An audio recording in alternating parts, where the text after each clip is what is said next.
Hello बच्चों, let's read out the question first. A random variable x has the following probability distribution. So यहाँ पर हमें एक random variable x के लिए प्रोबेबिलिटी डिस्ट्रीब्यूशन टेबल दे रखा है जिसमें वैल्यूज ऑफ x है और इसकी प्रोबेबिलिटी ऑफ x है. सो ये कैसे वैरी हो रहा है 0 1 2 3 अप टू 10 कहाँ तक 8 तक. और प्रोबेबिलिटी ऑफ x दे रखा है a thrice of a 5a 7a 9a 11a 13a 15a and 17a.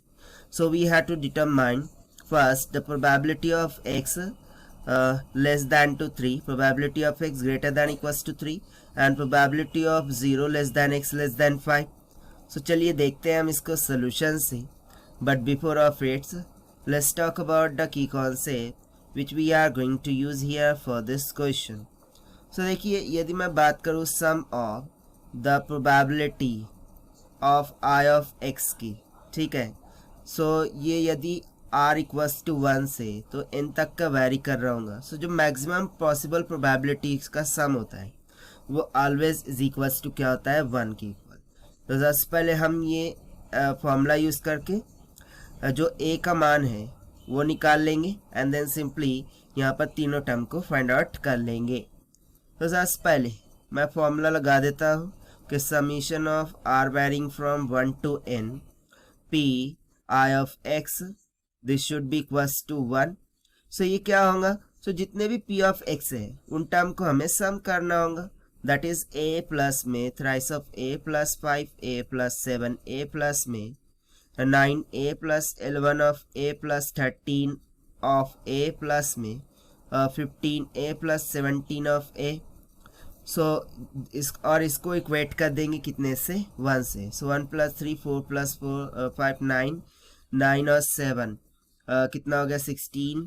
16 में 9 मिला देंगे कितना हो जाएगा 25 देन 36. सो जब इसको ऐड करते हैं सो नियर अबाउट 81 की इक्वल आएंगे ये right. 81 of a this will be equals to 1. यहाँ से मुझे a का मान कितना मिल जाएगा, ठीक है 1/81 की इक्वल. तो देखिए a का मान हमें पता चल चुका है. आप simply by using the concept हम यहाँ पर प्रोबेबिलिटीज फाइंड आउट कर सकते हैं. सो सबसे पहले probability of x less than to 3 यानी कि strictly less than to 3 this will be equals to क्या होगा. सो ये सिंपल हो जाएगा. Probability of x is equals to 0 plus में probability of x is equals to 1 plus में probability of x is equals to 2 के. सो देखिए strictly less than to 1 है यानी कि यही आएगा इन तीन टर्म का sum. So x is equals to 0 पर प्रोबेबिलिटी क्या है a, x is equals to 1 पर कितनी है थ्राइस ऑफ a प्लस में और x इज इक्वल्स 2 पर 5a. सो इनका सम करेंगे तो कितना निकल के आ जाएगा 9a.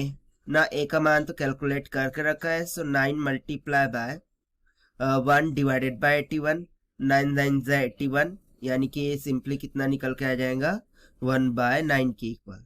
सो ये तो आ गया हमारे पास फर्स्ट टर्म के लिए आंसर.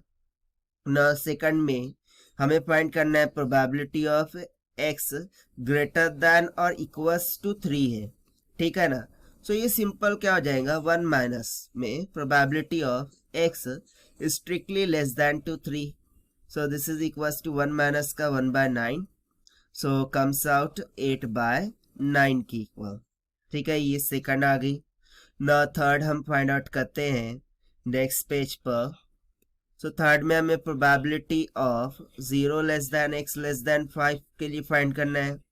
सो यहाँ पर भी स्ट्रिक्टली लेस देन का कॉन्सेप्ट है राइट.